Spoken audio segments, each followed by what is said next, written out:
I think society honestly gives people the worst advice when it comes to relationships. It's one of those things when I hear it from other people, when I hear people such as Millionaire Matchmaker, such as Dr. Phil, when I hear people on YouTube trying to give people advice on how to date, it is the worst dating advice I've ever heard. So as a dating coach of about 10 years, I would like to hopefully clear this up for a lot of you guys. First and foremost, anything that society says around relationships generally is wrong. I know that's a lot to take in, but being a guy who has suffered through terrible relationship based on what society told me to do, I figured that there has to be a better way of going about this. This one goes to the dimes in the building who getting down to the floor because they high as a selling. I'm sick and tired of those who despise. So first, let's get into monogamy. Monogamy in general is something that people push, and now here's the reason why. Because you're afraid of your partner finding somebody better than you or falling in love with somebody else. It's this need to control your partner, which if that is what you guys set up and you guys feel comfortable with it and you guys are in a really healthy relationship, and for you guys, this matches your guys' personalities perfectly, awesome. But if you're somebody like me who has a very high sex drive that has a hard time staying monogamous, when society tells you that you should be with one girl and you follow their advice, what oftentimes happens? It's not gonna go so hot. You're gonna come out of it being the bad guy, as opposed to maybe being authentic, being willing to risk offending the girl you're dating, to tell her that this is the way that I run, this is the way that I work. I hope that this can match with you as well. So first, for you guys that have a really high sex drive, how do you guys set up a relationship that is polygamous? How do you set up a relationship that can draw a girl to you? Now, a lot of you guys might be afraid to do this because you're jealous. You're a jealous type individual. You are afraid that if the girl were to go actually play the field, that she'd find somebody better than you. This is your first mistake, assuming that there's a guy out there better for your girl than you. That's your first mistake.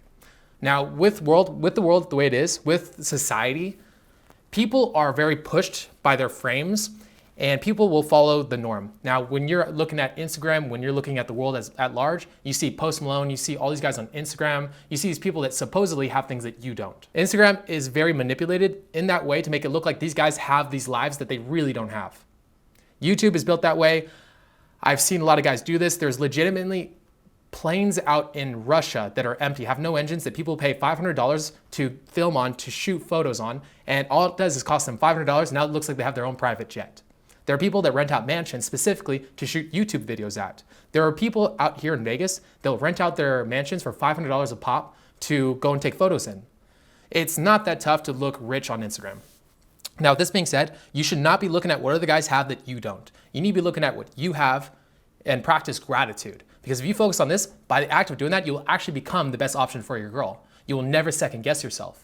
If you second guess yourself and think that you're not the best option, that's the mistake. It's not the fact that some guy out there is actually better than you. It's the fact that you think there's a guy out there better than you. A couple years ago, one of my friends actually was giving me this speech, and he told it to me like this. He said, so I was talking to him one day, and he was in an open relationship with his girlfriend. And him and his girl were pulling threesomes, foursomes. Every so often, he let her go have sex with another guy. I was in a place where I was still pretty jealous. I could not let a girl go and mess around with other people. So I asked him, how can you let your girl go and have sex with another guy, with other girls? And he said to me, bro, there's no guy out there better for my girl than me. There's nobody on this planet better than me. So this is the mindset you guys need to work towards. There's nobody on this planet better than you. If you believe this, frame control. If you have the stronger frame that you're the best option for any girl, guess what? It becomes true. When I invite a girl on a date, I act as if I'm out of her league already, or that she's chasing me, or that every girl's trying to get me and I'm trying to choose the non-crazy one, or I'm trying to choose the girl that matches me personality-wise. Then guess what happens? I have a dime show up on a date and she's chasing me off the bat because this is how I am. This is how I act. This is what I believe. And the belief and the frame control, the fact that I believe I'm a 10 out of 10, I'm a 12 out of 10, makes me so. There's nobody on my level. So now when I talk to my friend and I say, how can you let somebody else have sex with your girl? Now I get it. I have a bit of a double standard in my own relationship. I am willing and capable of going and having sex with other girls, and so is my girl, but she can't go have sex with other guys. Now first, we're two individuals in an awesome relationship, and this is what works for us. She's happy, I'm happy, that's all that matters. But for some people, this might be a little bit off because it's not equal, right? And when something's not equal, supposedly, isn't that bad? Isn't that kind of, does it mean that somebody's losing? No. I'm the best option for my girl. There's no guy like me. In any other relationship, she'd be suffering in comparison to this relationship because I'm the best option for her. So does that make it a double standard? No. It's still a double standard, isn't it? You shouldn't have to make a relationship of a certain design because people are gonna judge you for it. To be honest, if people judge me for that kind of relationship, I wouldn't honestly wanna be around them. This is her and my relationship. This is us.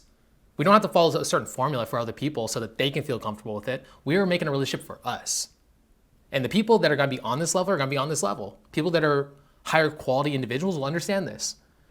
I don't wanna follow the monogamous route because I'm not built for it. And if I try to follow everybody else's advice, which I've done a lot in the past, it's never worked out for me. Maybe one day I'll be a lot older and my sex drive will drop and make a lot more sense for me. But in the current moment, I'm not capable of it.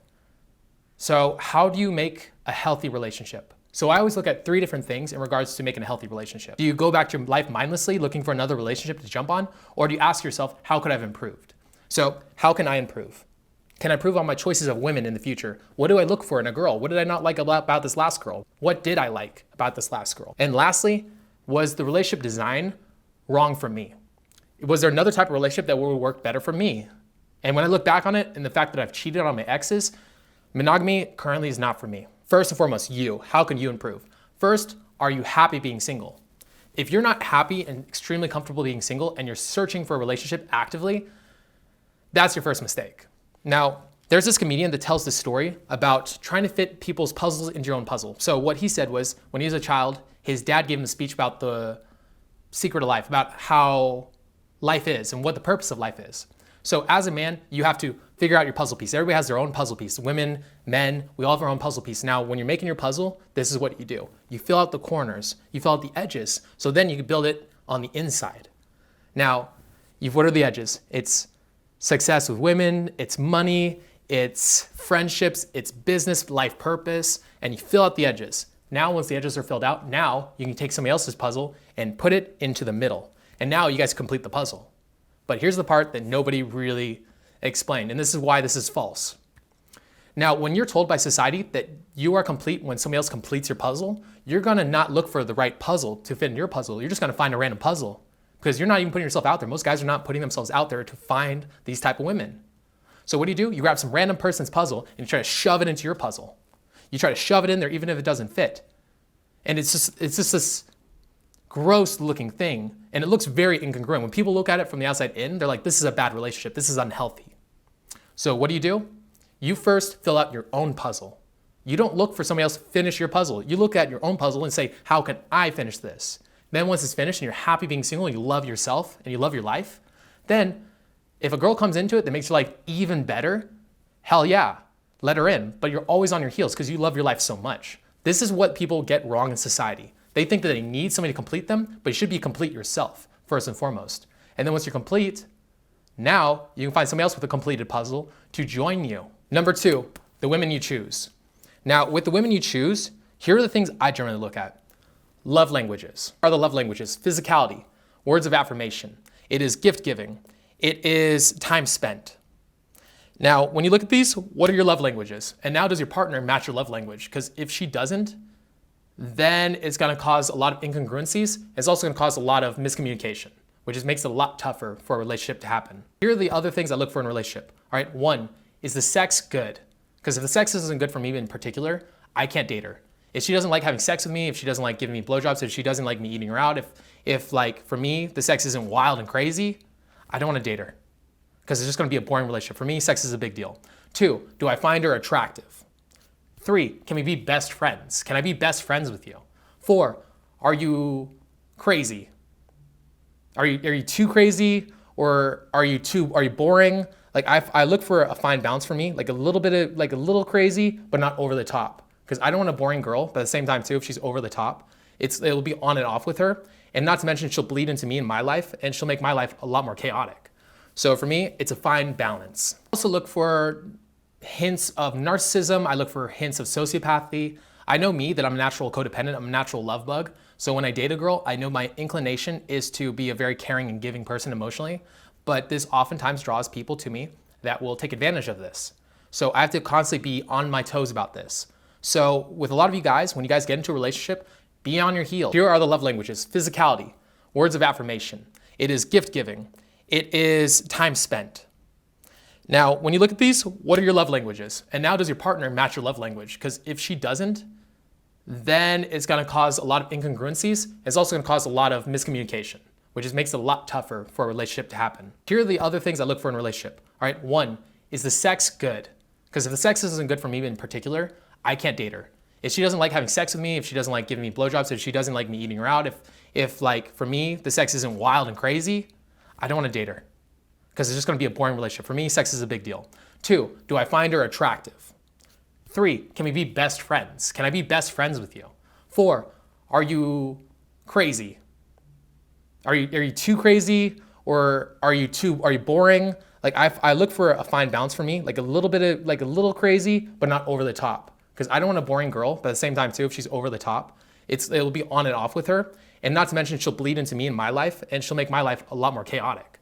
So for me, it's a fine balance. I also look for hints of narcissism. I look for hints of sociopathy. I know me, that I'm a natural codependent. I'm a natural love bug. So when I date a girl, I know my inclination is to be a very caring and giving person emotionally. But this oftentimes draws people to me that will take advantage of this. So I have to constantly be on my toes about this. So with a lot of you guys, when you guys get into a relationship, be on your heels for the first 1 to 3 months and feel it out, because people can only hold a facade, a fake personality for so long until it crumbles and falls apart. This is why you guys actually want to practice congruency when you guys are out gaming. You guys want to figure out how to become the guy that is attractive to girls, not just learn to fake him, which takes time, I know. But for you guys want to use this in terms of attracting a woman. When you have a girl and you're dating her, be on your heels until down the road, until you are 100% certain that she's the girl you're talking to. For everybody, this is gonna be different. I figured this out by the course of me dating over and over again, and also refining this person. So if you guys haven't done this yet, sit down with a pen and paper, look back on your past relationships, and look at other relationships that you enjoy, and be like, which one of these would be perfect for me? What do I like from this girl? What do I not like from this girl? What can I steal? In terms of relationships, you don't have to follow the general relationship that everybody else does. For me, my girl, we're actually trying to find a second girlfriend that we're gonna take into the fold. This makes sense for her and me. For you guys, might have something different. Maybe monogamy makes sense, maybe something else makes sense. But the relationship that other people have doesn't have to be the one that you have. You can design it and make it whatever you want. Then it's just about being patient and also telling the girl upfront early, not so early like on the first date or something like that, but after sex, explain to her what you want in a girl. Once she decided that she wants you, you explain to her, you say, hey, this is what I'm looking for, and see if she aligns with this. And sometimes, maybe she doesn't initially align with it, but then when you bring it up with her, she's gonna be like, you know what, I really like you, and this is something that I've secretly wanted myself, let's do it. And now, guess what? Now you have this relationship. You always have to set up early. If you set up the fact and you act as if you want to be a monogamous person, guess what's gonna happen? She's probably gonna expect that out of you. I come across as a very sexual person. I come across as a guy that's a little bit playerish, to be honest. And so when I say this to girls, they're not really overly surprised. So when I bring them into the fold, it makes a lot of sense for them to do this with me. You guys need to do the same thing with your actions and the way you act. Act like an adventurous, non-judgmental person that has a high sex drive, that is a lot of fun, takes people on crazy dates, does a lot of like stupid fun things, goes and travels with his friends, is on his purpose. If you guys do a lot of this stuff, it'll be really easy for you guys to have an open relationship if that's what you want. If you guys have any questions, leave it in the comment section below. And I am opening up spots on the Next Gen Seduction group, which is my private group chat. I'll leave a link in the comment section below. And if you guys want to actually join, message me at dentondating.com. You guys can apply by emailing me there. And with that being said, peace out. All I did was fight.